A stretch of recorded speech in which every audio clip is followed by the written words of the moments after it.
L'aventure de Wisteria Lodge, écrit par Arthur Conan Doyle et interprété par Mathieu Curtil. Si ce format vous plaît, je vous invite à me soutenir via les moyens indiqués en description et en commentaire épinglé.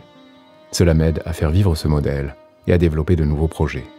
Vos retours et partages aident également. Bonne immersion dans cette intrigue en ma compagnie. Première partie. L'expérience singulière de Mr. John Scott Eccles. Dans mes notes, je retrouve la date, fin mars 1892. Le temps était froid et gris. Le vent soufflait. Pendant le déjeuner, Holmes avait reçu un télégramme et il avait griffonné une réponse. Sur le moment, il n'avait fait aucun commentaire, mais l'affaire le préoccupait, car il s'installa devant le feu, debout, la pipe entre les dents, l'œil méditatif dérivant parfois vers le message. Soudain, il me lança un regard chargé d'une inquiétante malice. « Je suppose, Watson, que nous pouvons vous considérer comme un homme de lettres. Comment définissez-vous le mot « grotesque » ? Bizarre, ridicule, remarquable ? Il secoua la tête. Il implique sûrement quelque chose d'autre. Du tragique, voire du terrible. Si vous vous rappelez certains de ces récits que vous avez infligés à un public indulgent, vous constaterez que souvent, le grotesque s'aggrave en criminel. Tenez, cette petite affaire des rouquins, par exemple. Au départ, elle paraissait simplement grotesque. Et pourtant, elle s'est terminée sur une formidable tentative de cambriolage montée par des bandits prêts à tout. Ou encore, cette affaire si ridicule des 5 pépins d'orange qui nous a menés jusqu'à une conspiration d'assassins. Le mot « grotesque » me met toujours sur mes gardes. Vous venez de le lire ? Il s'empara du télégramme. Aventure tout à fait incroyable et grotesque vient de m'arriver. Puis-je vous consulter ? Scott Eccles, poste restante, Charing Cross. Ce télégramme émane-t-il d'un homme ou d'une femme ? Oh, d'un homme, certainement. Une femme n'aurait jamais envoyé un télégramme avec réponse payée. Elle serait venue. Vous allez le recevoir ? Mon cher Watson, vous savez comme je m'ennuie depuis que nous avons mis sous les verrous le colonel Carruthers. Mon esprit ressemble à un moteur de course. Il se détraque quand il n'exécute pas les exploits pour lesquels il est construit. La vie est banale. Les journaux sont vides. L'audace et l'aventure semblent avoir déserté, sans recours, le monde du crime. Pouvez-vous, dans ces conditions, me demander si je suis disposé à m'intéresser au premier problème venu, si modeste soit-il ? Oh, mais voici, sauf erreur, notre client. Un pas mesuré se faisait entendre dans l'escalier, et un personnage solennellement respectable, grand, fort, à large favori, fut introduit. Sa lourde figure et la suffisance de ses manières nous racontaient sa vie. Depuis les guêtres jusqu'aux lunettes à monture d'or, il s'affichait conservateur, bon anglican, citoyen zélé, orthodoxe et conventionnel au dernier degré. Pourtant, il avait dû être le héros d'une aventure stupéfiante, à en croire ses cheveux hérissés, ses joues colorées de passion et toute son agitation. Instantanément, il sauta dans le vif du sujet. Oh, il m'est arrivé, Sir Holmes, quelque chose de très étrange et de très désagréable. Jamais je ne me suis trouvé dans une situation pareille. Une situation scabreuse tout à fait indigne.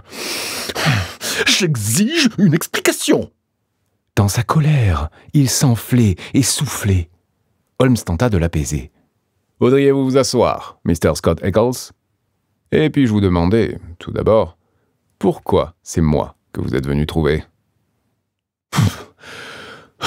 Parce que, sir, cette affaire ne me semble point relever de la police. Cependant, quand vous serez au courant des faits, vous comprendrez que je ne pouvais pas en rester là. Les détectives privés sont des personnages pour lesquels je n'éprouve aucune sympathie. Néanmoins, ayant entendu parler de vous... Parfait. Mais deuxième question. Pourquoi n'êtes-vous pas venu tout de suite ? Que voulez-vous dire ? Holmes regarda sa montre. Il est 2h15. Votre télégramme a été expédié à 1h. Mais il me suffit de jeter un simple coup d'œil sur votre tenue pour deviner que vos ennuis remontent à votre réveil. Notre client passa une main sur ses cheveux ébouriffés.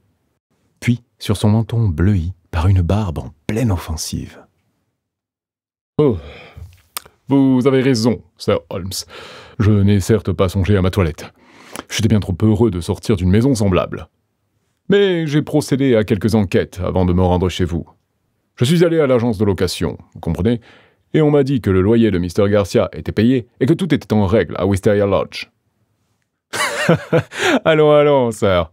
Vous êtes comme mon ami, le docteur Watson, qui a la détestable habitude de raconter ses histoires en commençant par la fin. Je vous en prie, mettez de l'ordre dans votre tête. Faites-moi connaître, dans leur succession exacte, les événements qui vous ont fait sortir de chez vous sans être peignés ni lavés, avec des chaussures du soir et un veston boutonné de travers, en quête de conseils et d'assistance. Notre client inspecta d'un regard renfrogné sa tenue négligée. Oh, je dois vous faire une bien mauvaise impression, Sir Holmes. Je ne me rappelle pas m'être jamais présenté ainsi. Mais je vais vous raconter toute cette affaire extraordinaire. Et, quand j'aurai terminé, vous conviendrez qu'elle avait de quoi me troubler. Mais son récit fut étouffé dans l'œuf. Nous entendîmes un brouhaha dehors. Et Mrs. Hudson ouvrit notre porte pour introduire deux individus robustes, à l'aspect très officiel. L'un d'eux ne nous était pas inconnu. C'était l'inspecteur Gregson de Scotland Yard, fonctionnaire énergique, courageux et, s'il restait dans ses limites, capable. Il nous serra la main avant de nous présenter son compagnon, l'inspecteur Baines, de la police du Surrey. « Nous chassons le même gibier, Sir Holmes, et notre piste nous conduit dans cette direction. » Il lança un regard de bulldog vers notre visiteur. « Êtes-vous Mr. John Scott Eccles, de Popham House, Lee ?»« Oui, nous vous recherchons depuis ce matin. Vous avez trouvé sa trace grâce au télégramme, n'est-ce pas ?»« Exactement, Sir Holmes. Nous l'avons flairé au bureau de poste de Charing Cross, et nous sommes venus ici. »« Et pourquoi me recherchez-vous? Que désirez-vous ?»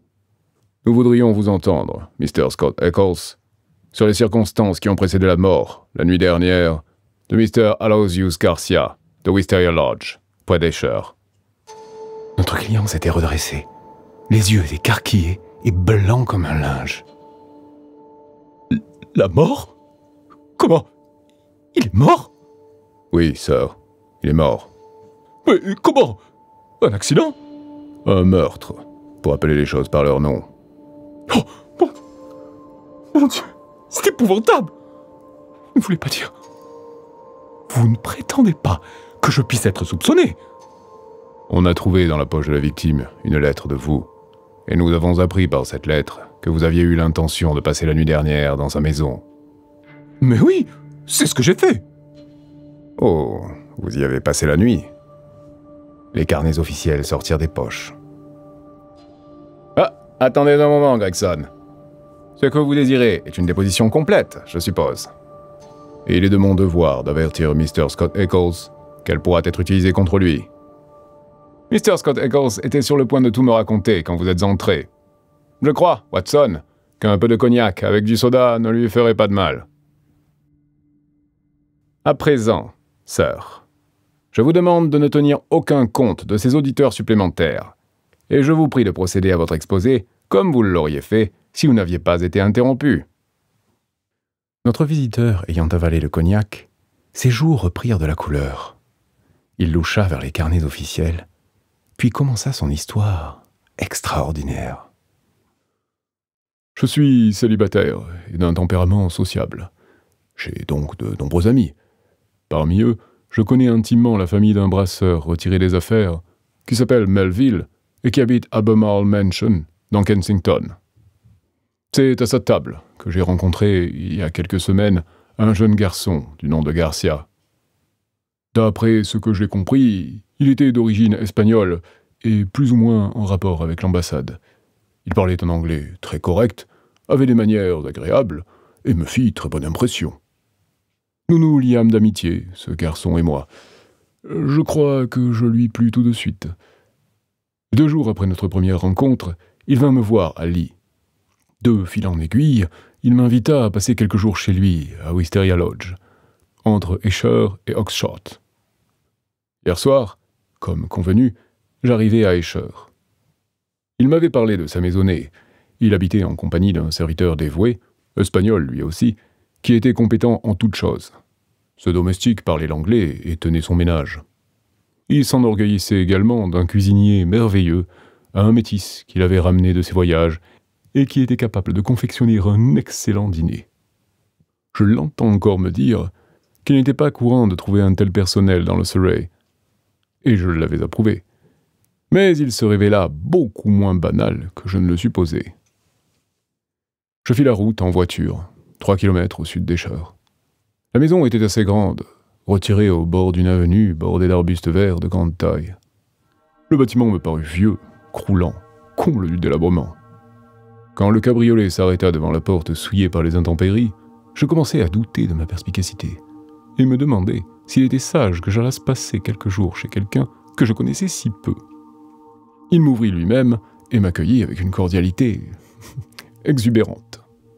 Il me confia ensuite à son serviteur, petit bonhomme basané et mélancolique, qui prit ma valise et me conduisit à ma chambre. Dans cette maison, tout était déprimant. Nous dînâmes en tête-à-tête.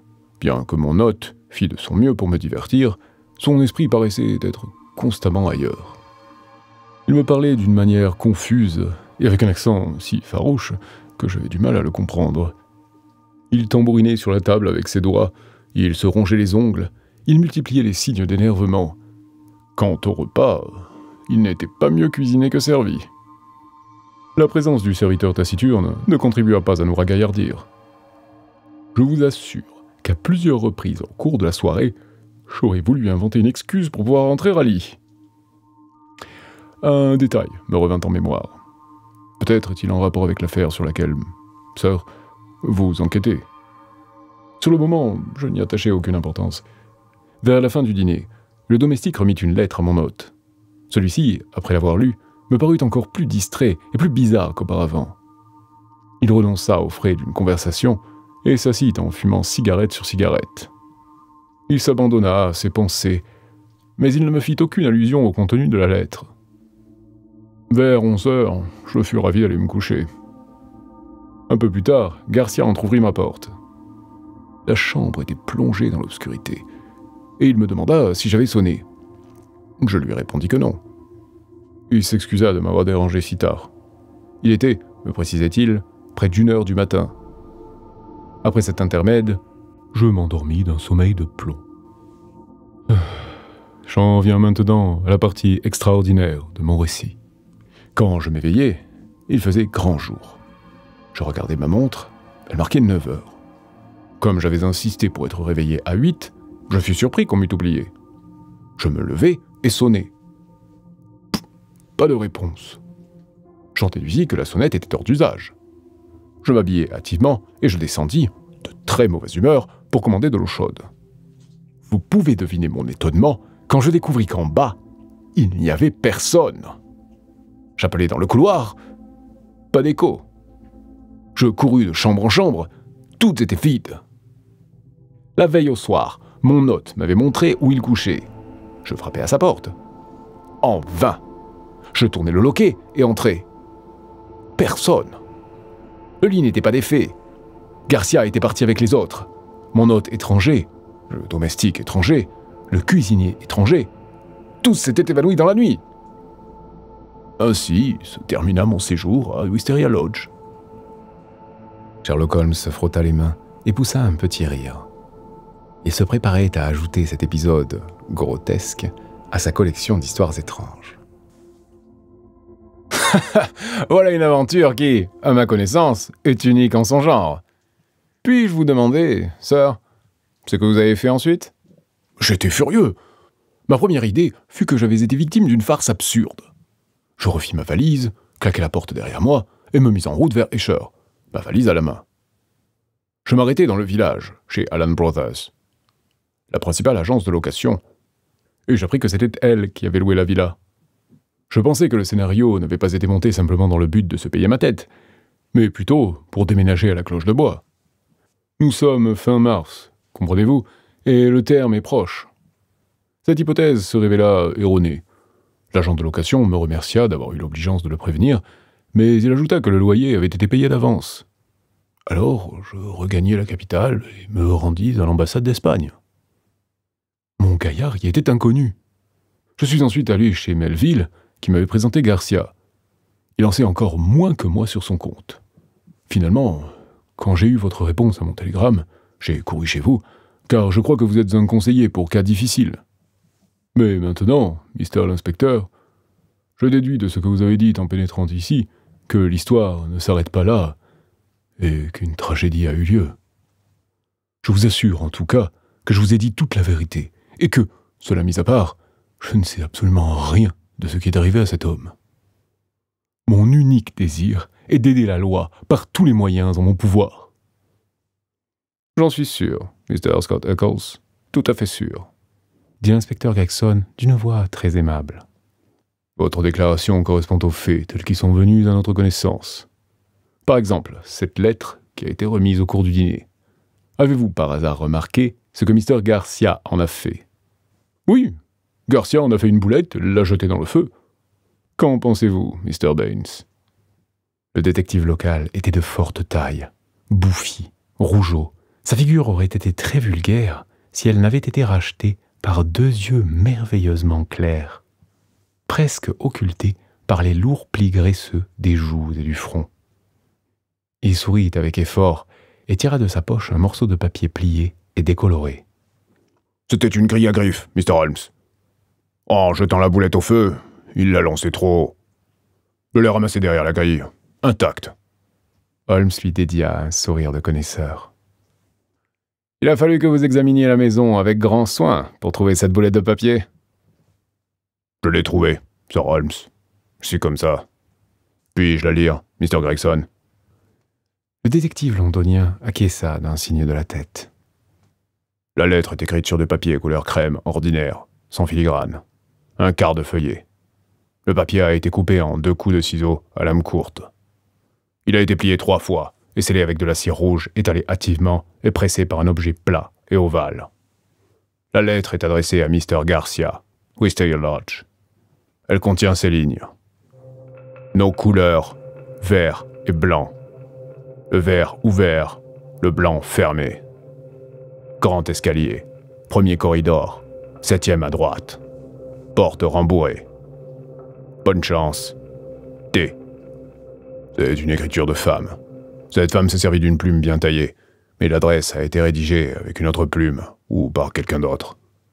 L'écriture est plus épaisse, plus pleine, comme vous le voyez. Très intéressant message, fit Holmes en le regardant.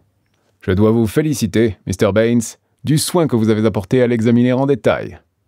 Quelques petits points insignifiants pourraient sans doute compléter vos indications. Le cachet ovale est sans doute un bouton de manchette. Quel autre objet a cette forme? Les ciseaux étaient des ciseaux à ongles, recourbés. Pour aussi courts que soient les ciseaux, vous pouvez distinguer les mêmes courbures dans chacun des deux. Le détective du Surrey émit un petit rire. Moi qui croyais avoir exprimé tout le jeu du citron. Mais je confesse que cette lettre ne m'explique rien du tout. Sinon qu'il y avait quelque chose en train, et qu'une femme, comme par hasard, était l'instigatrice. Pendant cette conversation, Mr. Scott Eccles s'était trémoussé sur sa chaise. « Je suis heureux que vous ayez trouvé cette lettre, puisqu'elle confirme mon récit.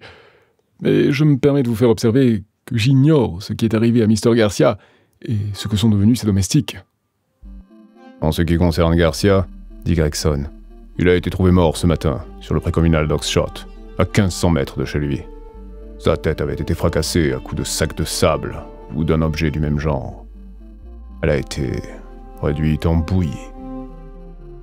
C'était un endroit isolé. Aucune maison à moins de 400 mètres. Apparemment, il a été d'abord frappé par derrière, mais son agresseur a continué à l'assommer longtemps après sa mort. L'attaque a été féroce. Aucune trace de pas, aucun indice ne permettent d'identifier les criminels. La victime a-t-elle été dévalisée? Non, elle n'a été l'objet d'aucune tentative de vol. Cela est très pénible. Très pénible et terrible. Mais c'est aussi extrêmement pénible pour moi. Qu'ai-je à voir dans une promenade de mon hôte, dans je ne sais quelle excursion nocturne, Et dans une fin aussi affreuse. Comment se peut-il qu'on me mêle à une pareille affaire? Tout bonnement, sir, répondit l'inspecteur Baines. Parce que le seul papier trouvé dans les poches du défunt était une lettre de vous, annonçant que vous seriez son invité, justement, la nuit où il est mort. C'est l'enveloppe de cette lettre qui nous a permis d'identifier le cadavre. Nous sommes arrivés chez lui après 9 heures. Personne n'était sur les lieux. J'ai télégraphié à Mr. Gregson pour qu'il vous recherche à Londres, pendant que je fouillais Wisteria Lodge. Puis je suis venu à Londres. J'ai rencontré Mr. Gregson, et nous voici. Je crois maintenant, dit Gregson en se levant, que nous ferions mieux de donner à l'affaire un caractère officiel. Mr. Scott Eccles, vous allez nous accompagner au commissariat, et nous enregistrerons votre déposition par écrit. Certainement. Allons-y tout de suite. Mais je réclame vos services, Mr. Holmes. Je désire que vous n'épargniez ni argent ni peine pour découvrir la vérité. Mon ami se tourna vers le détective du Surrey. Je suppose que vous ne voyez pas d'inconvénient à ce que je collabore avec vous, Mr. Baines. J'en serais très honoré, sir. Bien sûr. Vous paraissez avoir été très rapide et efficace dans tout ce que vous avez fait. Y a-t-il une présomption, si j'ose ainsi vous questionner, relative à l'heure exacte où la victime a trouvé la mort? Il était là depuis 1h du matin. La pluie s'est mise à tomber à peu près à ce moment-là. Et il était mort avant la pluie. C'est tout à fait impossible, Mr. Baines. Sa voix était reconnaissable entre mille. Je suis prêt à jurer que c'est lui qui m'a parlé à cette heure-là dans ma chambre à coucher. Oh, coïncidence remarquable, mais nullement impossible, murmura Holmes en souriant. Vous avez un indice? Interrogea Gregson. À première vue, l'affaire n'est pas très complexe, bien qu'elle offre quelques particularités intéressantes. Mais avant que je hasarde un avis décisif et final, une étude plus approfondie des faits m'est nécessaire. À propos, Mr. Baines, n'avez-vous pas déniché autre chose d'intéressant quand vous avez fouillé la maison? Le détective regarda mon ami d'une manière singulière. Il y avait 2 ou 3 petites choses intéressantes. Peut-être voudrez-vous venir avec moi et me donner votre opinion sur ces détails. Je suis entièrement à votre disposition, dit Sherlock Holmes en sonnant. Voulez-vous reconduire ces messieurs, Mrs. Hudson? Et gentiment envoyer le garçon porter ce télégramme. Il aura à payer une réponse de 5 shillings. Une fois nos visiteurs sortis, nous demeurâmes silencieux.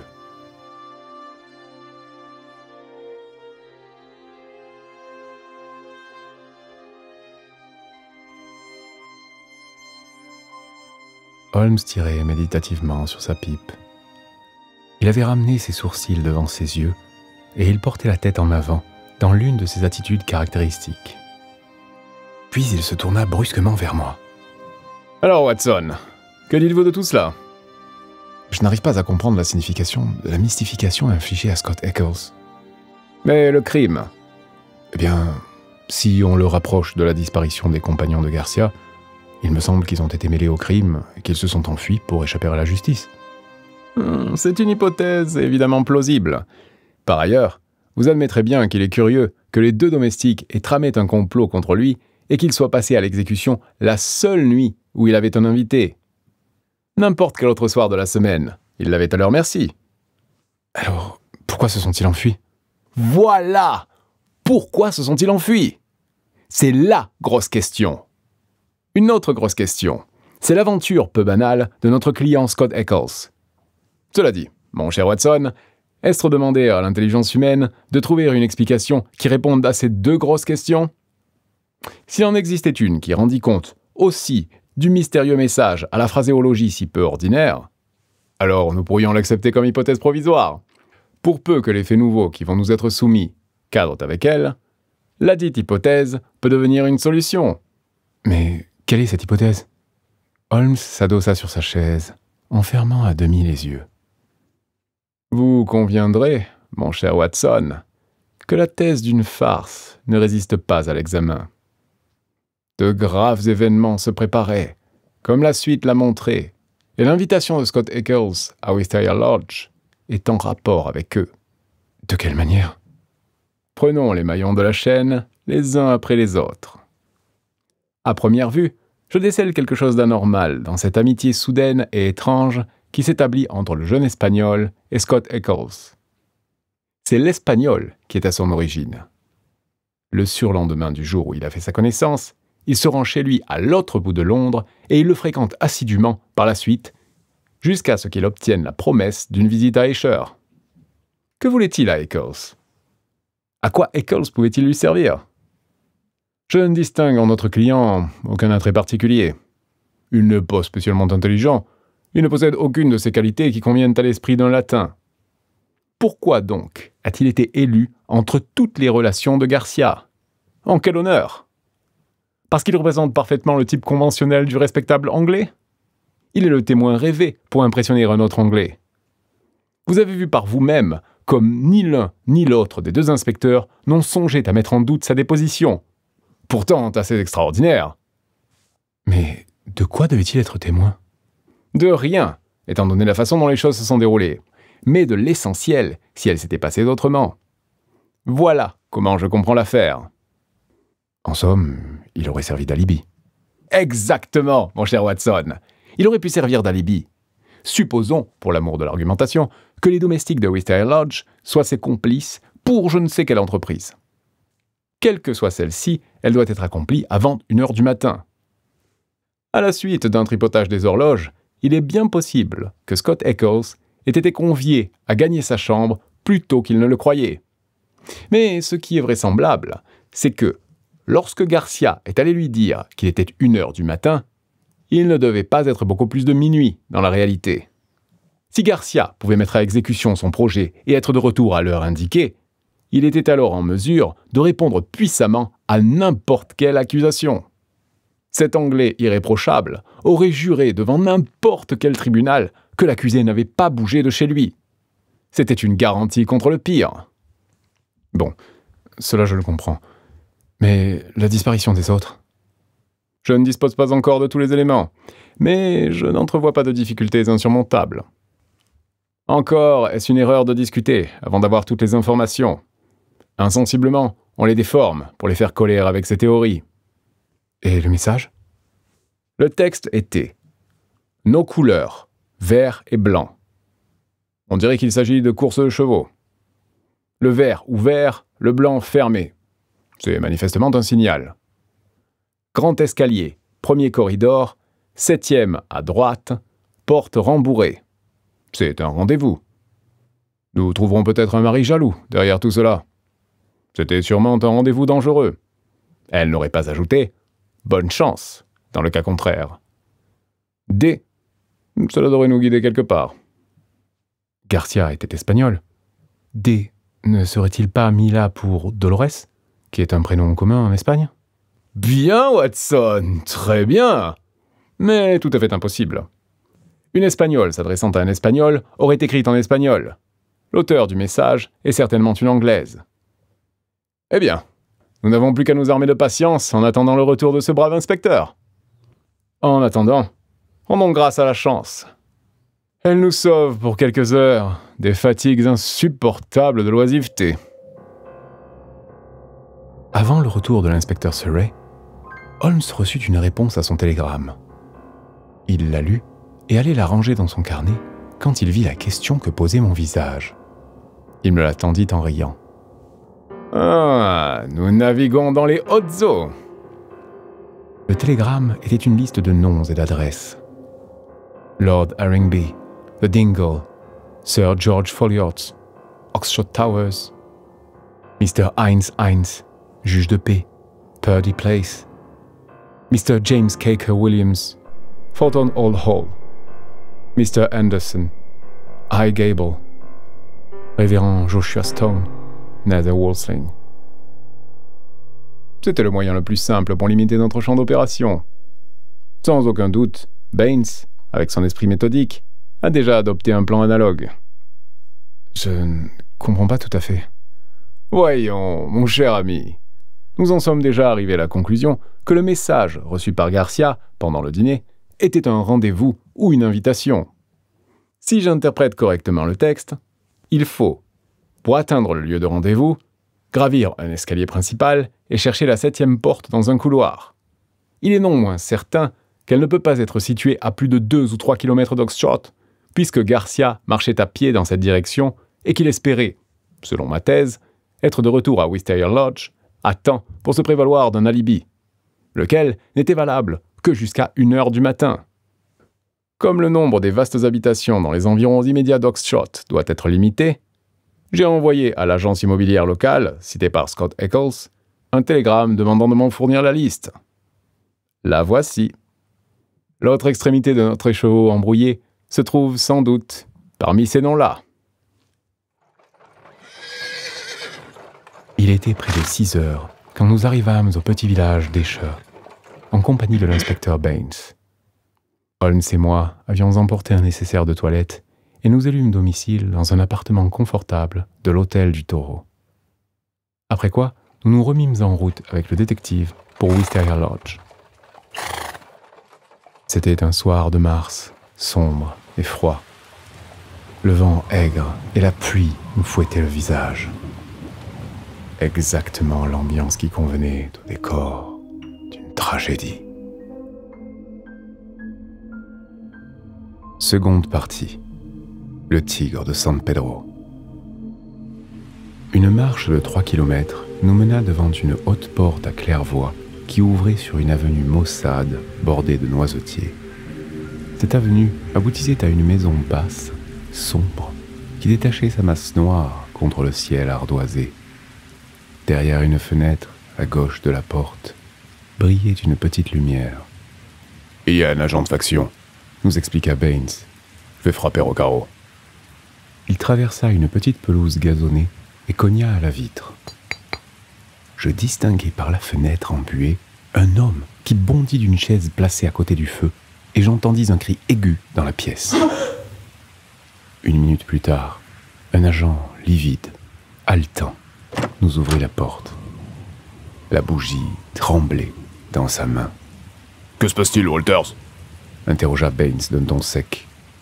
L'agent essuya son front avec son mouchoir et poussa un profond soupir de soulagement.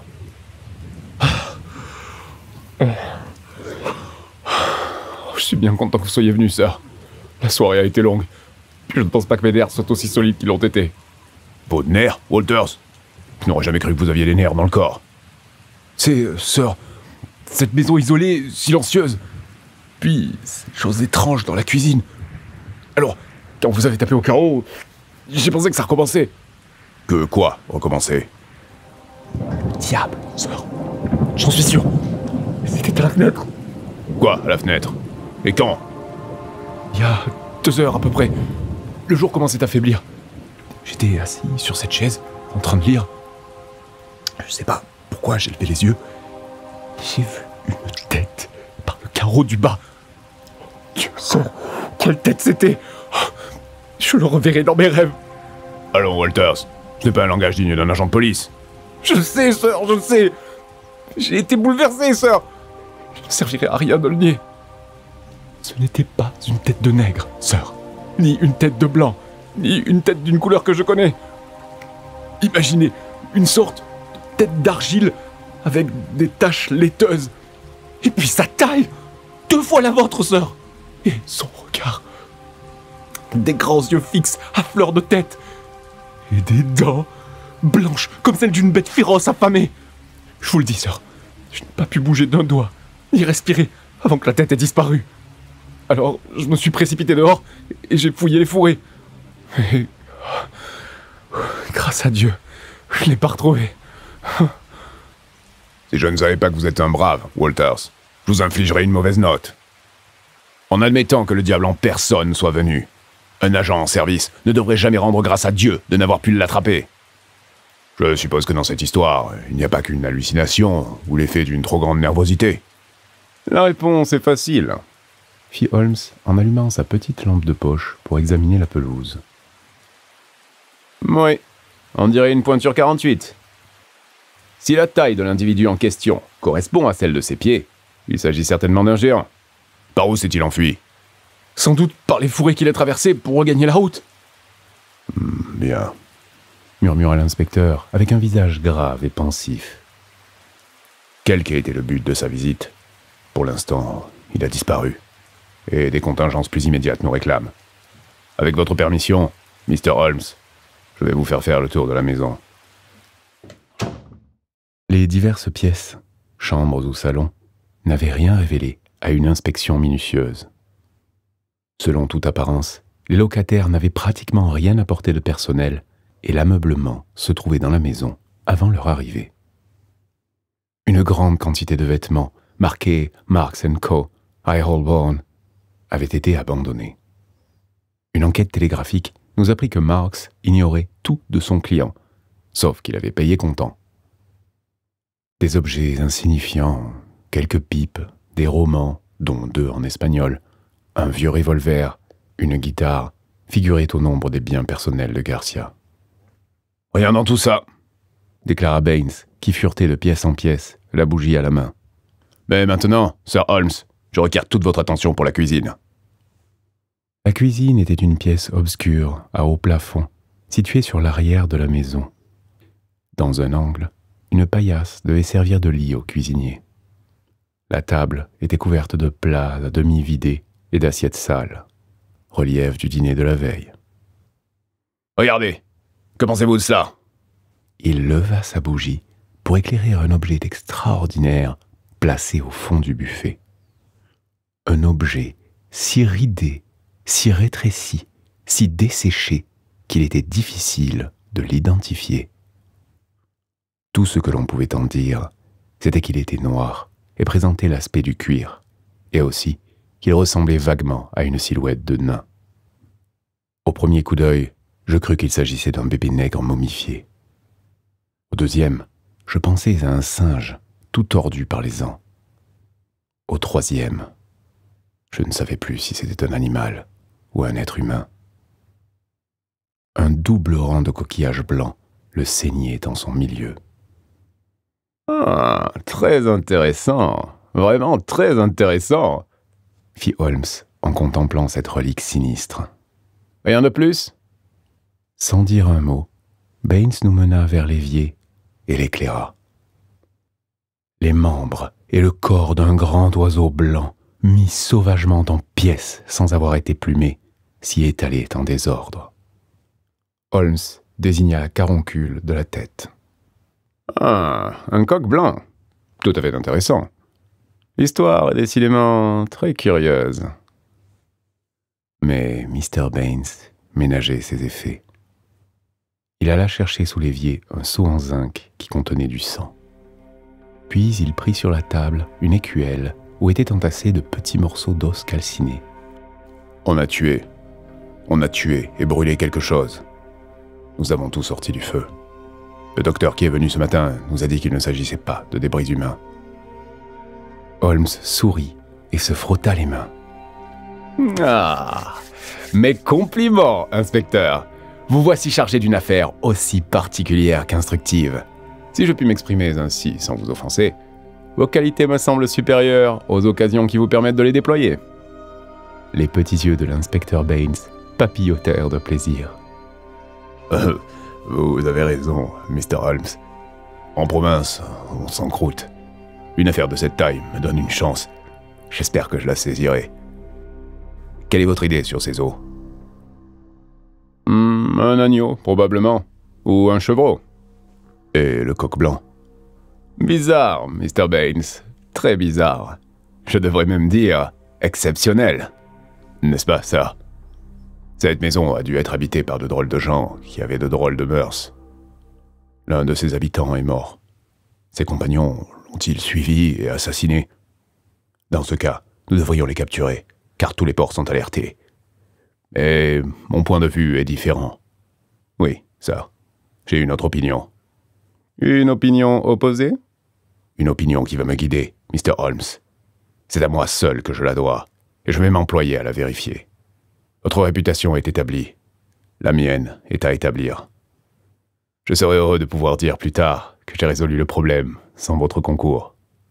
Holmes rit avec bonne humeur. Très bien, inspecteur. Suivez cette voie, je suivrai la mienne. Mes résultats seront toujours à votre service pour le cas où vous voudriez me consulter. Je crois que j'ai vu tout ce qu'il y a à voir dans cette maison, et que je pourrais mieux employer mon temps ailleurs. Au revoir, et bonne chance. J'étais sûr, et ma conviction était due à de nombreux petits symptômes qui auraient échappé à quiconque, sauf moi-même, que Holmes était sur une piste chaude. Un observateur occasionnel n'aurait pas remarqué que son attitude s'était légèrement départie de son impassibilité. Et son ardeur, soudain concentrée, une lueur plus intense dans ses yeux clairs, des gestes plus dégagés, m'assuraient que le gibier était levé. Selon son habitude, il demeura bouche cousue et je ne fis rien pour l'arracher à son mutisme. C'était déjà bien beau que je puisse partager sa chasse et apporter ma modeste contribution à la capture finale. Je n'avais pas à le distraire par des interruptions futiles. Chaque chose viendrait en son temps. J'attendis donc, mais avec une déception croissante, j'attendis en vain. Les jours se succédaient, et mon ami ne prenait aucune initiative. Il passa une matinée à Londres. J'ai appris par hasard qu'il avait visité le British Museum. En dehors de cette longue promenade, il occupait ses journées par de longues excursions solitaires, à moins qu'il ne bavardât avec des gens du village. Je suis sûr, Watson, qu'une semaine à la campagne vous fera un bien considérable. Il est très agréable de voir revenir les premiers bourgeons verts sur les haies et les chatons sur les noisettes. Avec un sarcloir, une boîte en fer blanc et un manuel de botanique élémentaire, je prévois des journées très instructives. Il s'était procuré cet équipement, mais le soir venu, il ne rapportait que de rares échantillons de plantes. Il nous arrivait de rencontrer l'inspecteur Baines. Quand il saluait mon compagnon, sa grosse figure rougeaude se fendillait de sourire et ses petits yeux luisaient. Il ne nous parlait guère de l'affaire, mais du peu qu'il nous en disait, nous déduisions qu'il n'était pas trop mécontent du cours des événements. J'avoue toutefois que je fus abasourdi quand, 5 jours après le crime, j'ouvris mon journal du matin et lus un gros titre. Le mystère d'Oxshott, une solution. Arrestation de l'assassin présumé. Holmes bondit, comme s'il avait été piqué quand je lui fis part de la nouvelle. « Par Jupiter! Vous ne voulez pas dire que Baines a réussi ?» ?»« Si, sans doute. » Et je lui lus l'article suivant. Une grande sensation a été causée à Esher et dans les environs quand on a appris tard dans la soirée d'hier qu'une arrestation avait été effectuée en liaison avec le crime d'Oxshott. On se rappelle que Mr. Garcia de Wisteria Lodge avait été trouvé mort sur le pré communal d'Oxshott, que son cadavre portait les stigmates d'une grande violence et que la même nuit, ses domestiques avaient disparu, ce qui semblait prouver leur participation au crime. On avait avancé l'hypothèse, qui ne fut jamais confirmée, que le défunt possédait dans sa maison des objets de valeur dont le vol pouvait être le mobile du crime. L'inspecteur Baines, chargé de l'affaire, déploya tous ses efforts pour trouver la cachette des fugitifs. Il avait de solides raisons de croire qu'il n'était pas parti loin et qu'il se dissimulait dans une retraite préparée à l'avance. Dès le début, on pensait bien qu'il serait aisément identifié, car le cuisinier, d'après le témoignage de quelques commerçants qui l'avaient aperçu par la fenêtre, avait le physique tout à fait singulier d'un mulâtre énorme et haineux, avec un visage jaunâtre et un type négroïde prononcé. L'homme avait été vu après le crime. Il avait été reconnu et poursuivi le soir même par l'agent Walters quand il avait eu l'audace de venir rôder autour de Wisteria Lodge. L'inspecteur Baines, considérant que cette audace était inspirée par quelques desseins précis et qu'il se livrerait sans doute à une nouvelle tentative, avait retiré la garde de la maison, mais tendu une embuscade dans les fourrés. L'homme tomba dans le piège. Il fut capturé la nuit dernière après une lutte au cours de laquelle l'agent Downing fut cruellement mordu par ce sauvage. Nous croyons savoir que lorsque le prisonnier sera traduit devant les juges, la police sollicitera un renvoi et que de grands développements suivront probablement cette capture. « Il faut absolument que nous voyions Baines tout de suite !» s'exclama Holmes en prenant son chapeau. « Nous avons juste le temps de l'attraper chez lui !» Nous descendîmes à toutes jambes la rue du village et nous aperçûmes l'inspecteur qui quittait, en effet, son hôtel. « Vous avez vu le journal, Mr. Holmes ?» demanda-t-il en nous tendant un exemplaire. « Oui, Baines, je l'ai vu. S'il vous plaît, ne vous offensez pas, je vous mets en garde. »« En garde, Mr. Holmes ?» J'ai travaillé l'affaire avec quelques soins. Je ne suis pas persuadé que vous soyez sur la bonne voie. Je ne voudrais pas que vous vous engagiez trop loin, tant que vous n'êtes pas sûr. Vous êtes très aimable, Mr. Holmes. Je vous assure que je parle ainsi pour votre bien. J'eus l'impression que quelque chose, comme un clin d'œil, agita le visage impassible de Mr. Baines. Nous étions convenus de travailler chacun de notre côté, Mr. Holmes. C'est ce que je suis en train de faire. Oh, très bien. Ne vous fâchez pas. Non, sir. Je crois que vous ne me voulez que du bien. Mais nous avons tous nos méthodes personnelles, Mr. Holmes. Vous avez les vôtres. Après tout, j'ai peut-être les miennes aussi. N'en parlons plus. Je serai toujours aussi heureux de vous communiquer mes informations. Ce mulâtre est un vrai sauvage. Aussi fort qu'un cheval de trait et féroce comme le diable. Il a presque arraché le pouce de Downing avant que mes agents aient pu le maîtriser. Il ne connaît pas un mot d'anglais et ne s'exprime que par grognement. Et vous croyez que vous détenez la preuve qu'il a tué son maître? Je ne dis rien de tel, Mr. Holmes. Rien de tel. Nous avons tous nos méthodes. Vous essayez les vôtres, j'essaie les miennes. Nous étions tombés d'accord là-dessus. Quand nous nous fûmes éloignés, Holmes haussa les épaules. Ah, rien à faire avec lui. J'ai l'impression qu'il court à la culbute. Eh bien, comme il le dit, nous devons essayer chacun nos méthodes et voir ce qu'il adviendra. Mais il y a quelque chose chez l'inspecteur Baines que je ne comprends pas très bien. Une fois de retour dans notre appartement, au Taureau, Sherlock Holmes m'invita à m'asseoir dans un fauteuil. Je vais vous mettre au courant de la situation, car j'aurai peut-être besoin de votre concours ce soir. L'évolution de l'affaire, pour autant que j'ai été capable de la suivre, est très simple dans ses grandes lignes. Mais de surprenantes difficultés se conjuguent pour rendre une arrestation impossible. Il y a encore des trous à combler. Reportons-nous au message qui fut transmis à Garcia le soir de sa mort. Écartons l'idée de Baines que les domestiques de Garcia sont pour quelque chose dans l'affaire. La preuve qu'ils n'y sont pour rien? C'est Garcia qui avait prémédité la présence de Scott Eccles, à seule fin d'avoir un alibi. C'était donc Garcia qui avait échafaudé un plan, et, selon toute apparence, un plan criminel, pour la nuit où il fut tué. Je dis criminel, parce que seul un homme ayant des intentions criminelles désire s'assurer un alibi. Qui donc l'a tué? Sûrement la personne contre qui était échafaudé le plan criminel. Jusqu'ici, il me semble que nous mouvons sur un terrain solide. Quant à la disparition des domestiques de Garcia, elle peut s'expliquer par le fait qu'ils étaient tous complices. S'il avait réussi son crime inconnu, Garcia serait rentré à Wisteria Lodge et le témoignage de l'Anglais l'aurait mis à l'abri des soupçons. Tout aurait été parfait. Mais l'entreprise était dangereuse. Si Garcia n'était pas de retour à une certaine heure, cela voulait dire qu'il avait échoué et qu'il y avait perdu la vie. Il avait donc été convenu que dans ce cas, ses deux subordonnés se rendraient dans un lieu prévu à l'avance, où ils échapperaient aux recherches et pourraient ensuite renouveler la tentative. Voilà qui expliquerait pleinement les faits, n'est-ce pas? Tous les chevaux inextricables semblaient à présent se dérouler devant moi. Je m'étonnais, comme cela m'arrivait toujours, de ne pas y avoir pensé plus tôt. Mais pourquoi l'un des domestiques est-il revenu? Nous pouvons supposer que, dans leur fuite, ils avaient oublié quelque chose de précieux, ou que le mulâtre voulait récupérer un objet dont il ne voulait pas se séparer. Cela justifierait son obstination, je crois. Ensuite, il y a le message reçu par Garcia à l'heure du dîner. Il témoigne de l'existence d'un complice à l'autre bout de la chaîne. Maintenant, où est cet autre bout? Je vous ai déjà indiqué qu'il ne peut se situer que dans une grande maison, et que le nombre de ces grandes maisons est restreint. Mes premiers jours dans ce village ont été consacrés à une série de promenades, et, quand mes recherches botaniques m'en laissaient le temps, je faisais une reconnaissance du côté de ces grandes maisons, et je me renseignais sur les histoires familiales des occupants.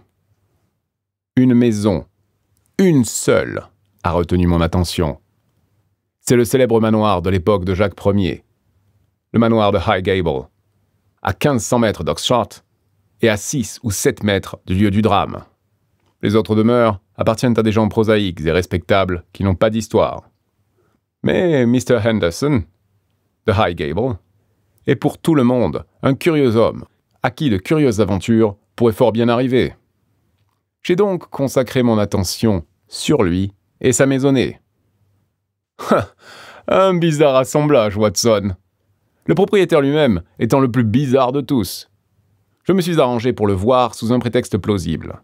Mais il m'a semblé lire dans ses yeux noirs, profondément enfoncés dans ses orbites, pensifs, qu'il était parfaitement au courant de mes véritables intentions. C'est un homme d'une 50aine d'années, fort, actif, avec des cheveux gris acier, de grands sourcils noirs en bataille, avec le pas d'un taureau et l'air d'un empereur. Un homme farouche, dominateur, qui, derrière un visage parcheminé, cache un esprit rougi au feu. Ou c'est un étranger, ou il a vécu longtemps sous les tropiques, car il est jaune et desséché, mais dur comme un manche de fouet. Son ami et secrétaire, Mr. Lucas, est incontestablement, lui, un étranger. Il a la peau au chocolat, on le sent rusé, il est suave et doucereux, il parle avec une gentillesse empoisonnée. Vous voyez, Watson, nous avons déjà 2 bandes d'étrangers, l'une à Wisteria Lodge, l'autre à Highgable. Nos trous commencent à se boucher. Ces 2 hommes, amis intimes, qui n'ont pas de secret l'un pour l'autre, sont le centre de la maisonnée. Mais il y a une autre personne qui, dans l'immédiat, peut être encore plus importante. Henderson a 2 filles. L'une a 13 ans, l'autre 11. Leur gouvernante s'appelle Miss Burnett. C'est une Anglaise qui doit avoir 40 ans. Il existe aussi un domestique de confiance. Ce petit groupe constitue la vraie famille, car ils voyagent toujours ensemble. Henderson est un grand voyageur, constamment en déplacement. Il n'est rentré que depuis quelques semaines, après 1 an d'absence, à Highgable. Je puis ajouter qu'il est immensément riche, et qu'il peut satisfaire n'importe quel caprice. Pour le reste, sa maison regorge de maîtres d'hôtel, de valets de chambre, de chasseurs et de femmes de chambre. J'ai appris tout cela en bavardant au village, et aussi d'après mes propres observations. Il n'y a pas de meilleur agent de renseignement qu'un serviteur renvoyé, et j'ai eu la chance d'en rencontrer un. J'appelle cela de la chance, mais si je ne m'étais pas donné la peine de le chercher, il ne serait pas venu tout seul. Comme le dit Baines, nous avons tous nos petites méthodes. C'est ma méthode personnelle qui m'a permis de découvrir John Warner, récemment encore jardinier à Highgable, chassé par un mouvement d'humeur de son despote de patron. Il possède des amis parmi les autres domestiques. La peur et l'aversion que leur maître leur inspire les ont rendus solidaires. Aussi ai-je pu m'initier au secret de la maison. Des gens bizarres, Watson.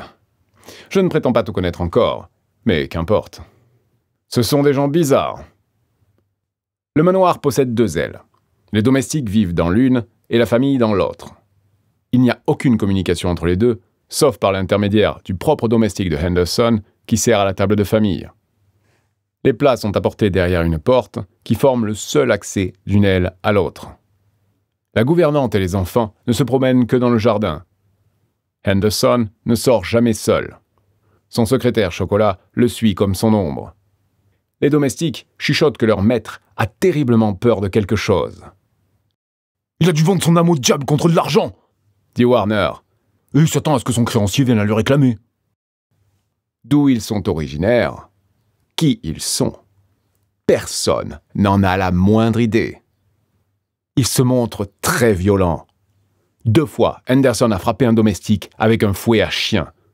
Et il a fallu sa grosse bourse et de solides compensations pour qu'il ne passe point devant le tribunal. À présent, Watson, jugeons la situation d'après ces nouveaux renseignements. Nous pouvons admettre que le message émanait de cette étrange maison et qu'il invitait Garcia à exécuter un plan qui avait déjà été projeté. Qui a écrit le message? Quelqu'un du manoir, et une femme. Qui donc, sinon la gouvernante, Miss Burnett? Tous nos renseignements convergent dans cette direction. En tout cas, nous pouvons envisager une hypothèse et voir les conséquences qu'elle implique.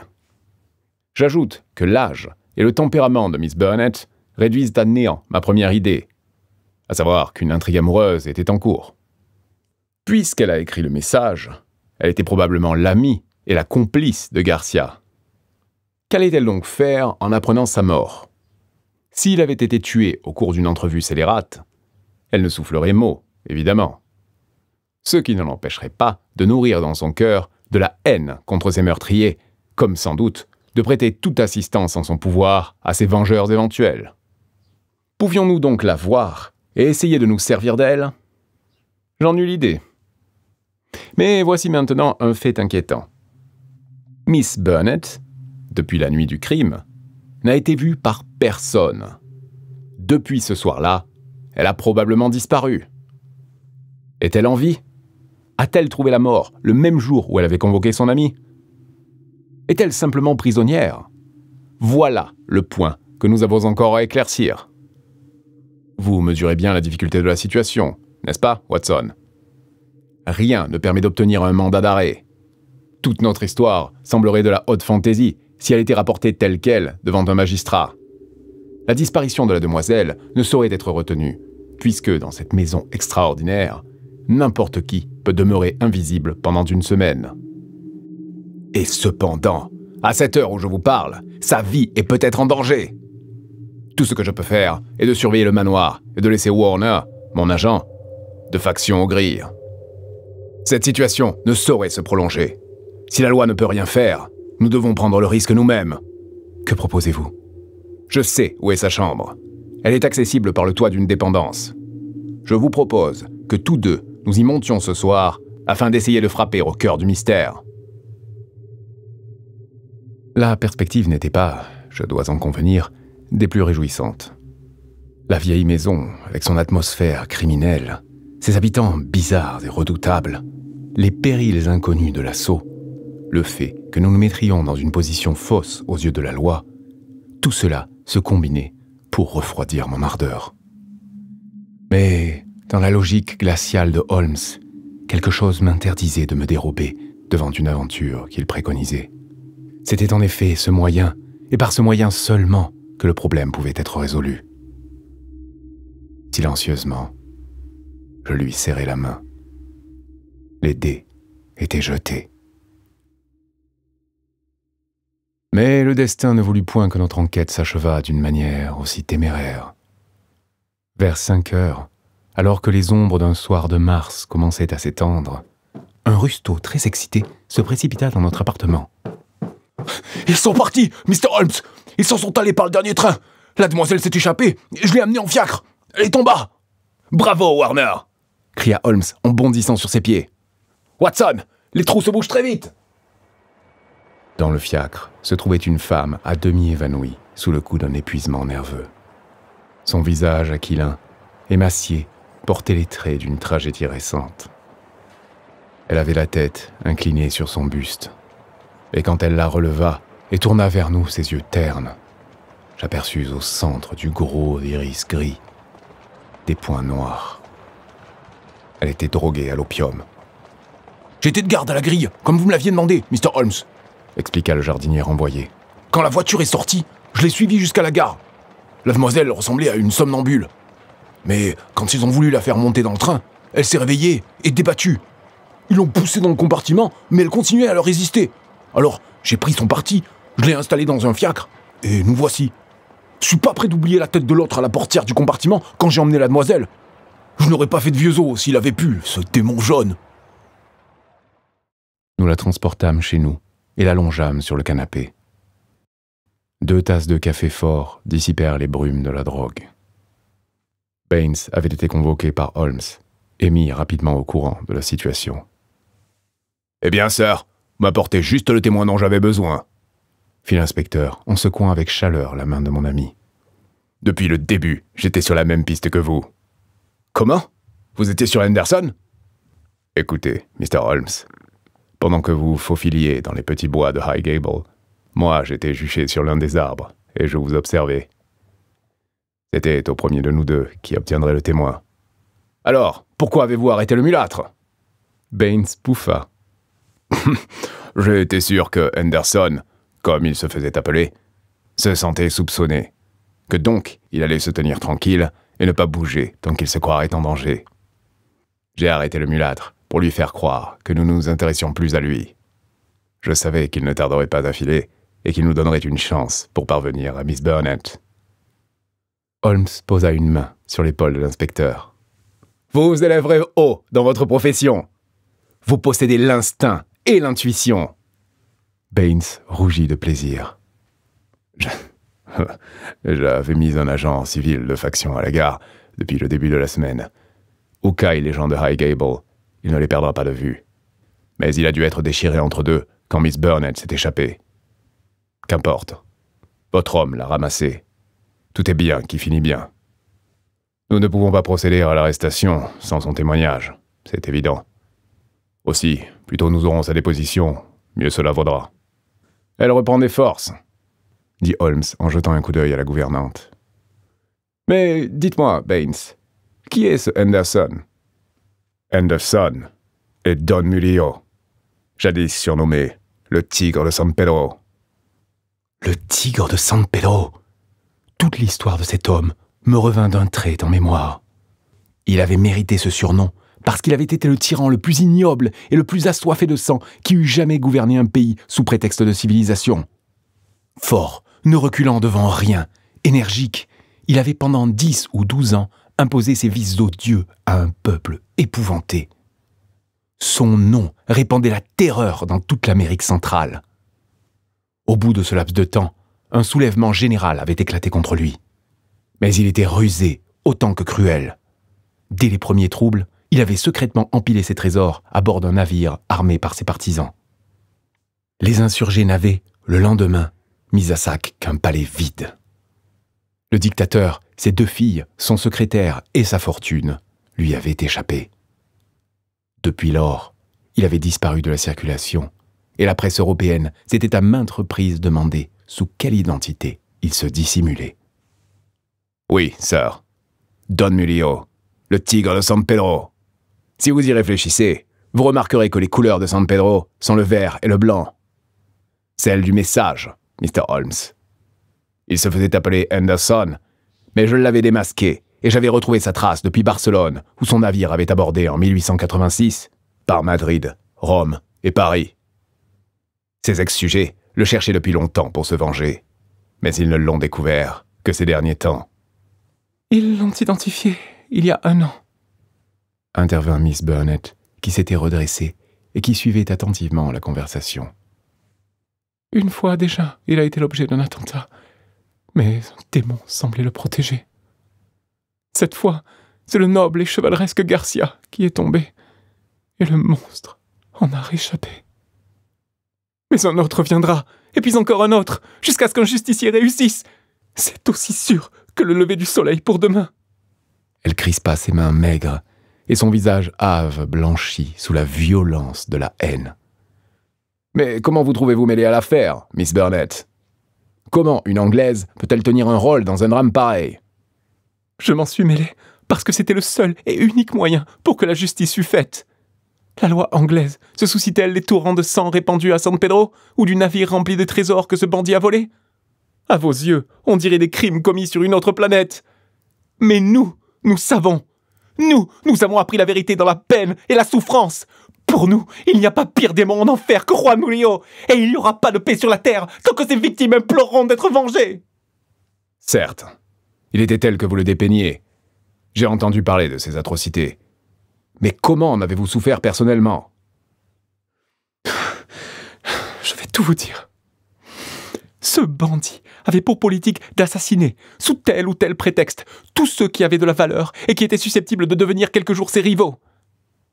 Mon mari, car mon vrai nom est Signora Victor Durando, était ministre de San Pedro à Londres. Nous nous connûmes à Londres, et il m'épousa. Jamais plus noble cœur ne battit dans un homme. Malheureusement, Mulio apprit ses qualités. Il le rappela et le tua. Pressentant le destin qui l'attendait, il ne m'avait pas emmené à San Pedro. Ses biens furent confisqués. Je demeurai seul, le cœur brisé et dans la misère. Alors survint la chute du tyran. Il s'enfuit, comme vous l'avez dit. Mais tous ceux dont il avait ruiné la vie, ou dont les proches avaient été torturés et tués de ses propres mains, jugèrent que l'affaire ne pouvait pas en rester là. Ils se constituèrent en association, et ils jurèrent de parvenir à leur fin. Lorsque nous eûmes découvert que sous le nom de Henderson se cachait le despote déchu, mon rôle consista à me faire engager par lui et à tenir mes camarades au courant de ses déplacements. Voilà pourquoi je devins gouvernante. Il ne se doutait guère que la femme assise en face de lui, à chaque repas, était la femme dont il avait précipité le mari dans l'éternité. Je lui souriais, je m'occupais régulièrement des enfants. Je guettais mon heure. Une tentative eut lieu à Paris. Elle échoua. Nous voyageâmes à travers l'Europe, en zigzagant pour semer nos poursuivants. Et finalement, nous regagnâmes cette maison qu'il avait achetée dès son arrivée en Angleterre. Mais ici aussi, des justiciers l'attendaient. Sachant que tôt ou tard, Murillo retournerait à Highgable, Garcia, qui était le fils d'un ancien haut dignitaire de San Pedro, s'était installé dans les environs en compagnie de 2 fidèles compagnons d'extraction plus humble. Tous 3 brûlants de vengeance. Ils ne pouvaient pratiquement rien tenter de jour, car Murillo s'entourait de toutes les précautions imaginables et ne sortait jamais sans être accompagné de son collaborateur Lucas, qui s'appelait Lopez dans les jours fastes. La nuit, toutefois, il couchait seul. Le justicier pouvait donc l'atteindre. Un certain soir, qui avait été fixé à l'avance, j'adressai à mon ami mes dernières instructions, car Murillo était inquiet et changeait constamment de chambre. Je devais veiller à ce que les portes fussent ouvertes, et un signal lumineux vert ou blanc à la fenêtre qui faisait face à l'avenue devait indiquer si la voie était libre ou s'il était préférable de reporter l'attentat à une date ultérieure. Mais tout tourna mal. Je ne sais comment j'avais éveillé les soupçons de Lopez, le secrétaire. Il me sauta dessus au moment où je venais de terminer le message. Lui et son maître me traînèrent jusqu'à ma chambre et me déclarèrent traîtresse. Ils auraient bien voulu me poignarder, et ils l'auraient fait s'ils avaient entrevu le moyen de parer aux conséquences de ce crime. Après avoir beaucoup discuté, ils conclurent que me tuer serait par trop dangereux. Mais ils résolurent de se débarrasser de Garcia pour toujours. Il m'avait bâillonné. Murillo me tordit le bras jusqu'à ce que je lui donne son adresse. Je jure que si j'avais compris ce que cela signifiait pour Garcia, il me l'aurait arraché, mais je n'aurais pas parlé. Lopez écrivit l'adresse, cacheta le message avec son bouton de manchette et le lui fit parvenir par l'intermédiaire de José, le domestique. Comment ils l'ont tué? Je l'ignore. Je sais seulement qu'il est mort de la main de Murillo, car Lopez était resté près de moi pour me garder. Je crois qu'il a dû attendre dans les genêts que traverse le chemin et qu'il l'a assassiné quand il est passé. D'abord, ils avaient songé à le laisser pénétrer dans le manoir et à le tuer comme un cambrioleur surpris en flagrant délit.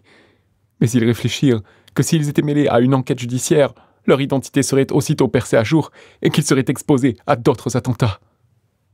La mort de Garcia intimiderait peut-être les autres conjurés. Tout aurait été parfait si je n'avais été au courant de ce qu'ils avaient accompli. Je suis certaine que ma vie n'a souvent tenu qu'à un fil. Ils m'avaient emprisonné dans ma chambre. Ils proféraient les menaces les plus terribles et m'infligèrent les pires traitements, comme en témoigne cette plaie sur mon épaule et les meurtrissures de mes bras. Une fois, j'essayai d'appeler par la fenêtre, mais ils m'enfoncèrent un bâillon dans la bouche. Cet emprisonnement dura 5 jours. On me donnait à peine à manger. Aujourd'hui, on me servit un bon déjeuner, mais à peine l'eus-je dévoré que je compris que j'avais été drogué. Je me rappelle, dans une sorte de rêve, avoir été moitié conduite, moitié portée dans une voiture, puis, dans le même état, hissée dans le train. C'est seulement alors, au moment où les roues commençaient à tourner, que je me suis rendu compte que ma liberté était à ma portée. J'ai bondi. Ils ont voulu me faire rasseoir. Et si je n'avais pas été aidé par ce brave homme qui m'a déposé dans un fiacre, je n'aurais jamais pu m'échapper. Dieu merci, me voici pour toujours hors de leur pouvoir. Nous n'avions pas une fois interrompu ce récit extraordinaire. Le premier, Holmes rompit le silence. Nous ne sommes pas au bout de nos difficultés, dit-il en secouant la tête. Notre travail policier est terminé. Notre travail légal commence. Exactement, approuvai-je. Un bon avocat saurait transformer le crime en un acte de légitime défense. Même s'il existe une centaine de crimes en arrière-plan, c'est uniquement sur celui-ci qu'ils seront jugés. Allons. fit Baines avec optimisme.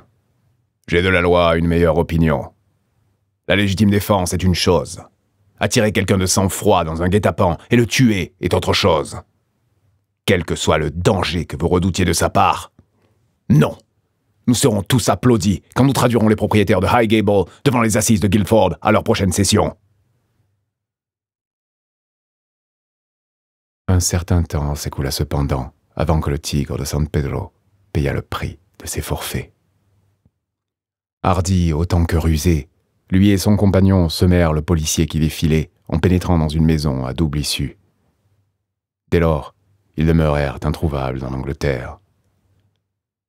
Quelques 6 mois plus tard, le marquis de Montalva et Signor Luri, son secrétaire, dans leur appartement de l'Asturial Hotel à Madrid. Le crime fut attribué aux nihilistes, et les meurtriers ne furent jamais arrêtés.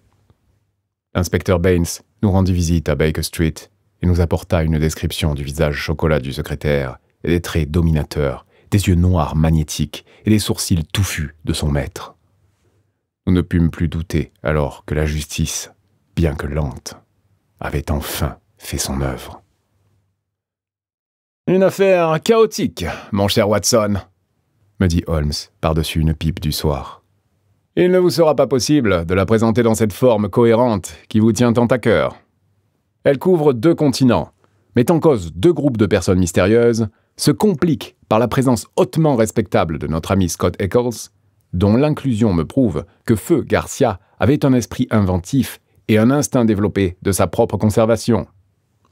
Il n'est remarquable que par ceci, à savoir qu'au sein d'une jungle de possibilités, nous et notre valeureux collaborateur, l'inspecteur Baines, nous avons gardé en main l'essentiel et ne nous sommes égarés sur ce chemin à multiples méandres.